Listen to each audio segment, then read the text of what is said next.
خب میایم امروز چه قسم از دیتابیس بکاپ بگیریم در مایسکل میرم میخوانیم. از مایسکل که بکاپ میگیرین، پیش از که از مایسکل بکاپ بگیرین ما براتون یک در پانتون باز در زم براتون کار نمیکنه. سیس مایسکل دیجا در مایسکل ورک برانچ کار میکنه. به این خاطر مایسکل ورک برانچ کار میکنه، میگه شما همه کیوری نوشته کردن یاد بگیرین. در سی ام دی یا مصفحه سی ام دی کار میکنه. سیس خیمیم اول ایره قسم کار میکنیم که چه قسم در صفحه سی ام دی مایسکل کار بکنین. سیس هیچ با مایسکل ورک برانچ ضرورت نشه و شما در سی ام دی مایسکل چی بکنین؟ استفاده بکنین. به خاطر این کار بیاین در زمپ، بیاین در اینجا یک فولدر از به نام مایسکل دیجا بین پیدا بکنین. اینجا نوشته بکنین سی ام دی، نوشته بکنین مای اسکوئل، بعدا منفی یو به معنی یوزر. مایسکل که نصب میکنیم بای دیفالت یوزرش چی هست؟ منفی پی باید نوشته کنین. پاسورد داره؟ نه دیگه پاسوردش هم نوشته نکنین، فقط انتر بکنین. میگه انتر پاسورد ما میگم پاسورد نیست، باز انتر. میگه ویلکم تو د ماریا دی بی. سیس اینو به مایسکل شدم داخل شدم. سیس تا خب من شما سوال میکنم که ماریا دی بی چی معنی؟ خب ببینید با اینجا مایسکل شدم داخل شدم. اینجا شما میتونید کیوری مایسکل نوشته بکنید که نوشته بکنید کریت دیتابیس. برای ما دیتابیس بساز به نام ای. ما سر بیایم برش دیجا سی ام دی نوشته میکنیم که مایسکل منفی یو روت منفی پی. سیستا ما یک کیوری نوشته بکنم که شو دیتابیسز. چرا کار نمیکنه؟ راست سیمی کالم نداره نه. سی ام دی MySQL منفی پی روت منفی یو روت منفی پی. خب نوشته میکنم که شو دیتابیسز. برای من مکمل دیتابیس ها رو نمایش بده. ببین چقدر دیتابیس دارم. افغان بوک است، کورس است، کرود است. سیس یعنی دیتابیس ها رو لیستش که میبینید چی نوشته میکنین؟ شو دیتابیس. من میگم باید در داخل نمی کرود شوم. در داخل چی شوم؟ کرود. خیلی جا کلیک میکردین نه داخل میشن. دیجا چی نوشته میکنین؟ یوز. چی؟ یوز. کرود. یوز نامی دیتابیس نوشته بکنین. در آخرش هم چی؟ ببین میگه دیتابیس چنجد. حالا با کدام دیتابیس داخل شدم؟ میتونین حالا کیوری نوشته بکنین کریت تیبل. هر کیوری که نوشته میکنین. سیستا ما میگم شو تیبلز. نمیشه که یک سمی کالم هست. خب تیبل چند تیبل دارم؟ یک دانه تیبل دارم. چند دانه؟ یک دانه تیبل. با نام چی هست؟ استودنت. من میگم این ساختار این استودنت رو ببینم. خیلی نوشته بکن که دسک. چی؟ دسک. نام جدول چی هست؟ نام استودنت. ببین مکمل ساختارش رو براتون نمایش میده. فهمیدین؟ خب یاد گرفتین مایسکل چه قسم در سی ام دی استفاده بکنین. خب دیگه هر کار کده میتونه، فقط دو چیز فرق میکرد که شو دیتابیسز، شو تیبلز و دیسک یوز. اینمی چیزا مشکل خو نیست. خب میتونین کیوری مایسکل که جدول میسازین در اینجا جدول ساخته میتونین. خب میام امروز یک قسم کار میکنه که ما میخوایم از مایسکل ما بکاپ بگیریم. چی بگیرم؟ بکاپ از دیتابیس ما. از دیتابیس که بکاپ میگیرین امو صفحه سی ام دی میروین نوشته میکنین مایسکل دمپ، بعدا منفی یو روت منفی پی همون پاسوردتان. نام دیتابیس نوشته میکنین این قسم علامه و دیگه پات میتین. چی میتین؟ پات. همون بکاپتان در کجا شوه؟ ذخیره شوه. خیلی ایت کار میکنم. ما دم فولدر مایسکل و بین هستم نه دیگه نوشته میکنم چی؟ سی ام دی. واش این میار دقیقه کی میره و دوجه زمپ مکمل مایسکل نوشته میکنه نه سخت نمیشه. خیلی کار میکنم. این ادرس با کامپیوتر معرفی میکنم. کنترل سی کردم دیگه نمیم environment variable says میایم the environment variable در کجا در پات اینجا چی میکنم پست و دیجا اوکی دیجا اوکی میایم cmd نوشته میکنم که mysql منفی u root منفی p باز هم چی میشم داخل میشم فهمیدین خود چه قسم در cmd برابر بکنه ضرورت نمیشه که شما هر دقیقه اوجا بروید خب ما میخوایم ما بکاپ دیتابیس بگیریم چی نوشته میکنم mysql dump منفی u root منفی p نام دیتابیس دیگه امو پاد خب خیلی ما ایتو کار میکنم ما میم در cmd دمیجا نوشته میکنم که mysql چی dump mysql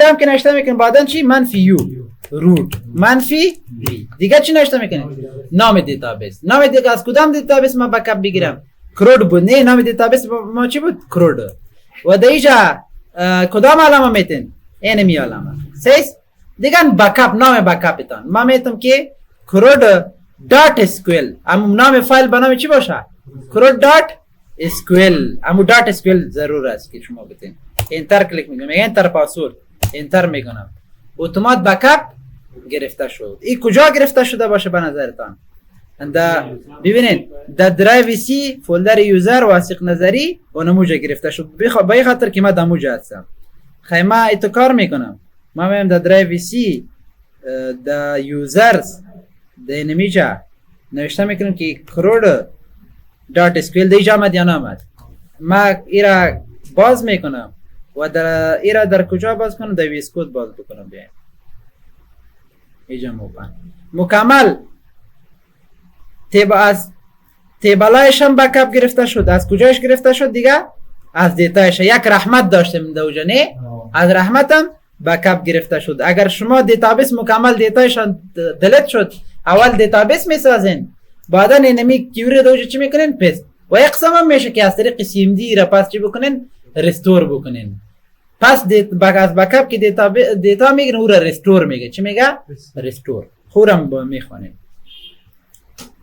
بکاپ خو آسان بود نه چی نوشته میکنین mysql dump منفی u root منفی p db name و دیگه این علامه ادرس ولی ما میخوایم این بکاپ ما باید در درایو کدام درایو دارم در درایو ای ذخیره شود و یک مثلا یک فولدر میسازم در اوجا ذخیره شود سیسته خیلی ما اینجا یک فولدر میسازم با نام بکاپ در نمیجا ما میخوایم ذخیره شود این نمیج فولدر خیلی تو کار بکن اینمی ادرسش چی بکن کاپی بکن در داخل این فولدر شو امو ادرسش چی بکن کاپی اینه پس باز بکاپ بگیر چی نوشته میکنم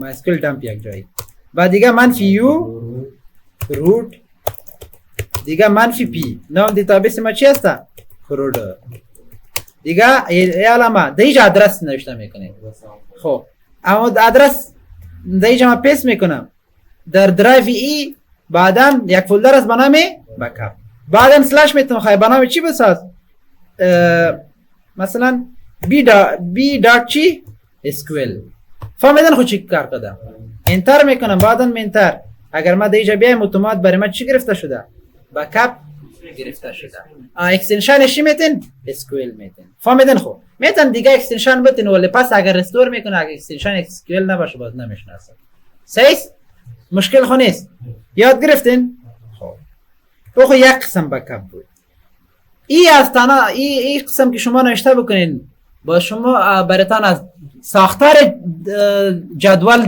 بکاپ میگیره و از دیتایتان بکاپ میگیره اگر شما متوجه شوین از چه قسم بکاپ گرفت از ساختار جدول بکاپ گرفت و از دیتای جدول بکاپ گرفت ما میخوایم نه یک قسم بکاپ بگیرم که خودی مکمل دیتابیس بکاپ بگیره که اون دیتابیس هم کریت دیتابیس هم که من نوشته کردم و نمورم بکاپ بگیره فهمیدین چی گفتم از خود نام دیتابیسش هم چی بگیره بکاپ آله نام دیتابیس دیجا ذکر است دیجا در کدام که بیری نه یک قسم کار که میکنین باز mysql dump نوشته میکنین منفی u root منفی p دو دانه منفی باز چی نوشته میکنین دیتابیسز چی دیتابیسز خیلی ما اینجا نوشته میکنیم mysql چی dump منفی u root منفی p بعدن چی دو دانه منفی چی نوشته میکنین دیتابیسز دیتابیسز دیشه.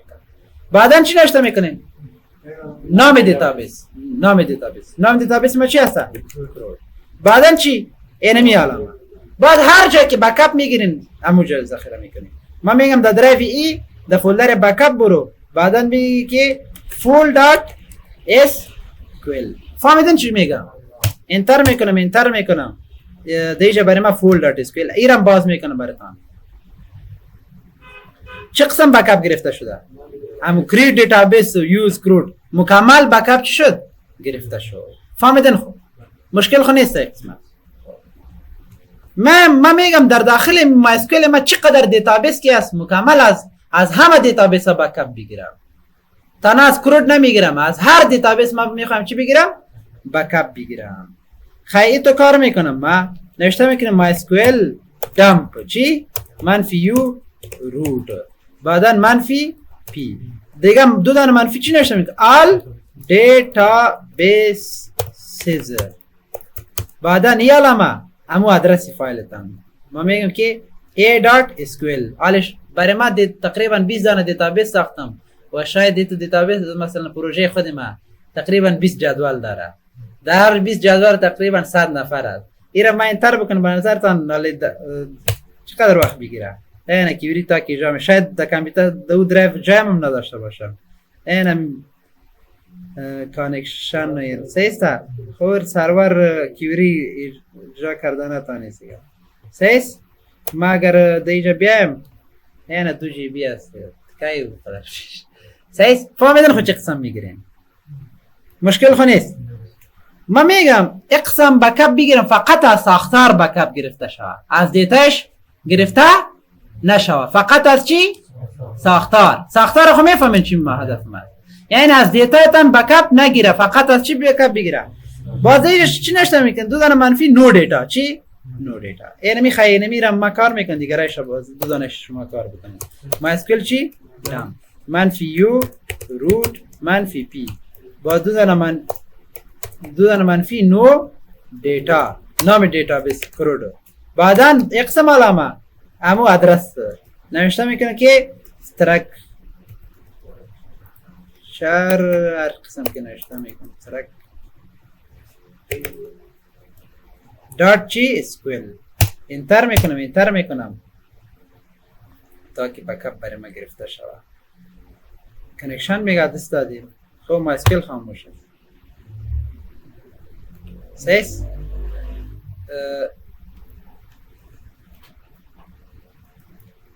همی کیوری نوشته کردم سیس انتر میکنم برای ما بکاپ گرفته شد.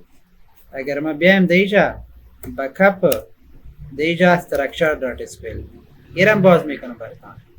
تنها چی بکاپ گرفته شده؟ structure. اوجا خود رحمت ما داشتم، چرا رحمت گرفته نشده؟ بخاطر که من نو دیتا ببینید تنها همون structure هم کار کردم، نه فقط همون structure دیتا بکاپ گرفته شد. یک قسم است نو کریت اینفو. من میگم فقط از structure بکاپ نمیگیرم، فقط از چی بکاپ بگیرم؟ از معلومات دیتا بکاپ بگیرم. با شما قسم نوشته بودم. من میگم فقط از یک جدول مشخص بکاپ بگیرم، شاید 20 دانه جدول داشته باشم. باز MySQL دام نوشته منفی u root منفی p نام دیتابیس نوشته میکنین، بعدا نام تیبل. اگر چندین دانه تیبل بکاپ میگیرین فاصله بتین دیگه تیبل دیگه مفاد. فهمیدن خب مشکل خو نیست. بکاپ یاد گرفتین دیگه روز یک قسم کار میکنین چه قسم میره پس ریستور بکنیم، یعنی بکاپ گرفته باشیم پس دیتایش اگر دیتابیس حذف بکنیم پس اون بکاپ بگیریم اتومات دیتابیس هم ساخته شود، دیتایش هم شامل شود. فهمیدین خب این بود درس دیتا.